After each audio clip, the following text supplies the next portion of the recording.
welcome back. So today I'm finishing up my wrap-up for July. I'm just going to kind of jump right into it. The next book I want to talk about is called Wild Seed by Octavia Butler.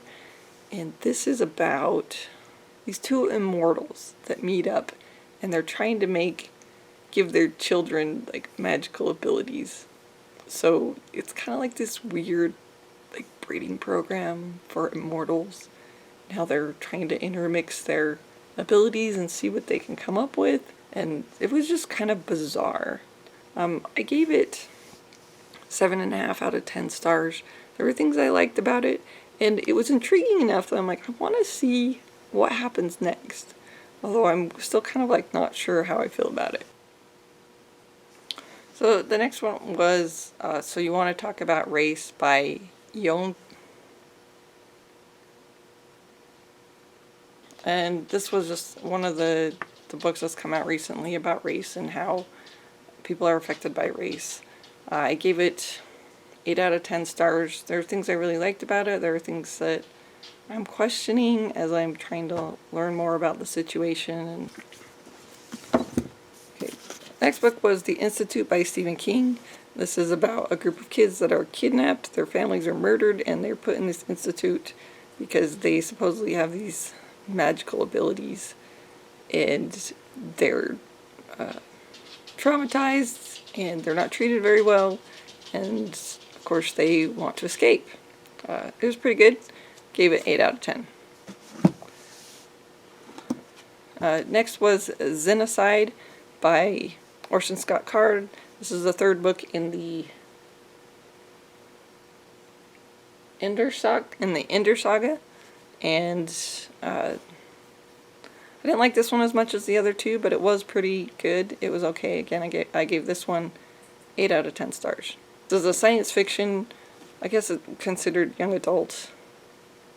Follow Ender, who is the speaker for the dead.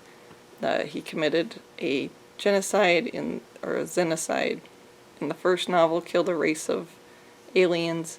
He's trying to make up for it. They're on this planet, there's some aliens there.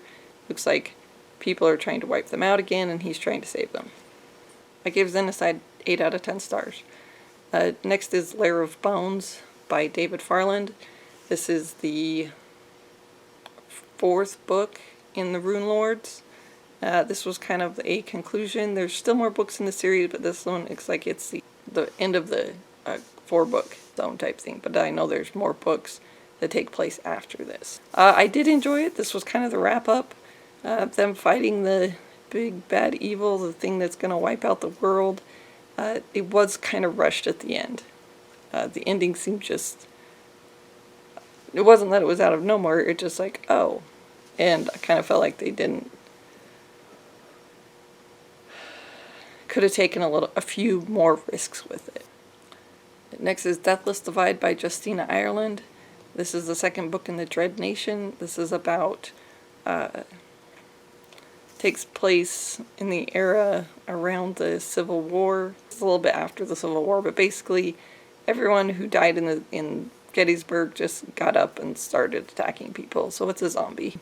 And the blacks are used as, I guess, guards, or they're expected to fight the zombies. And so they're sent to train and fight zombies.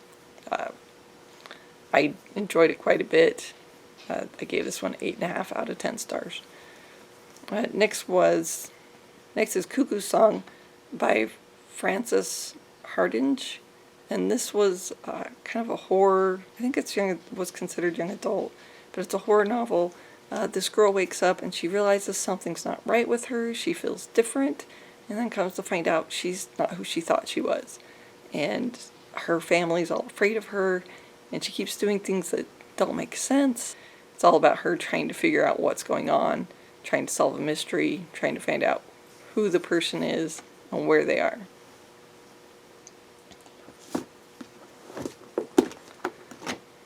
I gave Cockoo Song 8.5 out of 10 stars. Next I read some One Punch Mans. I read 12 and 13, and these are about Saitama and the heroes and they're fighting monsters, and there seems to be a lot more monsters right now, and there's, I guess you find out in here that there's a league of monsters that is going after the heroes. So, it was pretty good. May have met Saitama's match. Don't know. Gave each of those 8.5 out of 10 stars. Next one is House of Blades by Will Wright. This is the first book in the Traveler's Gate series. This is a fantasy. There's a boy living in this village. Some travelers come, who apparently they come from doorways from different dimensions.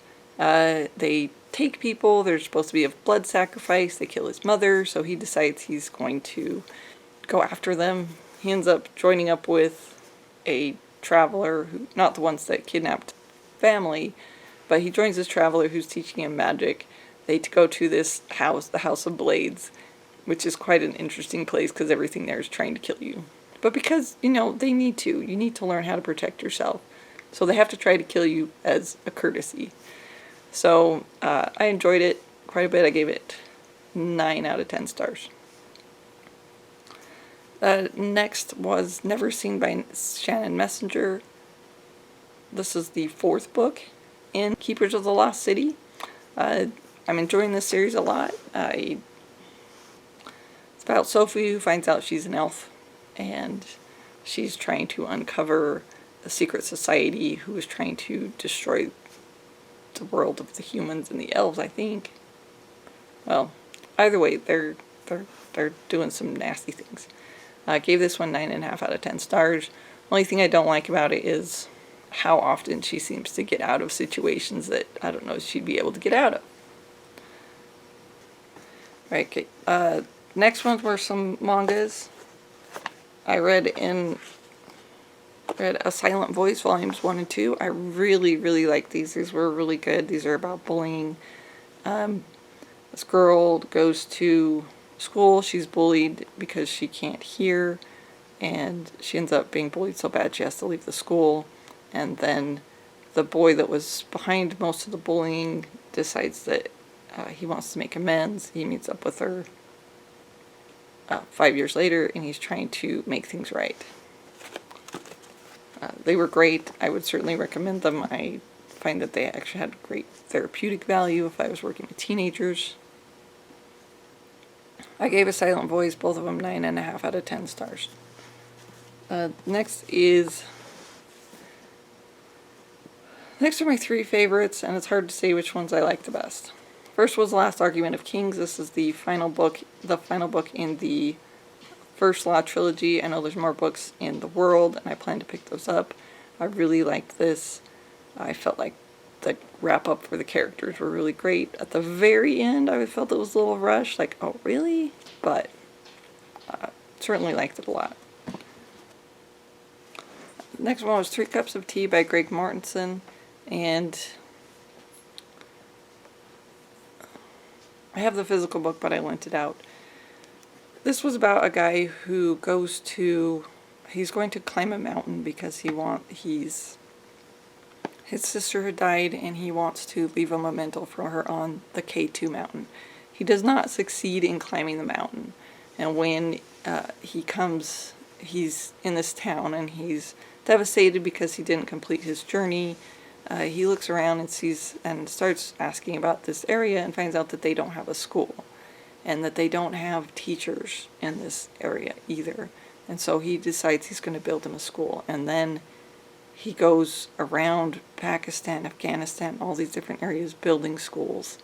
And this was nonfiction. It's one of those books that just like cuts your heart out, because he faced a lot of things, and it also kind of leaves you going like, man, I wish I could do more to make real differences in the world.